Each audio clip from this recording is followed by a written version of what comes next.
Hello সবাইকে, সবাই কেমন আছেন? আশা করছি সবাই ভালো আছেন। আমিও ভালো আছি। তো আজকে আপনাদের সঙ্গে শেয়ার করছি মজাদার পালং শাকের রেসিপি।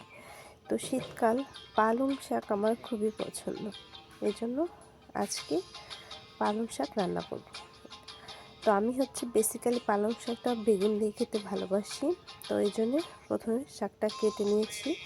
এরপরে বেগুনটাকে হলুদ, মরিচের গুঁড়া, লবণ আর সামান্য একটু চিনি দিয়ে ভালোভাবে ভেজে নেব। বেগুনটা ভাজা হয়ে গেছে আর কয়েকটা মরিচ ভেজে নিলাম। এরপরে তেলে দিয়ে দিলাম কিছুটা জিরে, তারপর দিয়ে দিলাম দুটো শুকনো লঙ্কা আর কিছুটা কাঁচা লঙ্কা। এরপরে কেটে ধুয়ে রাখা পালং শাকগুলো, এরপরে দিয়ে দিলাম লবণ আর হলুদ দিয়ে ঢাকা দিয়ে দিলাম। তো অনেকটাই পরিমাণে জল ছেড়েছে।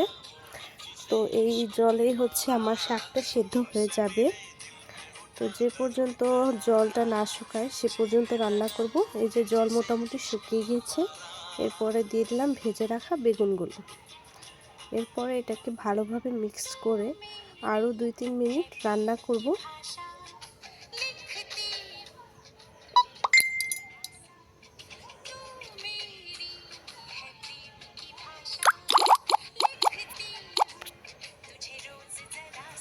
তো এই তো রেডি আমার পালং শাকের রেসিপি।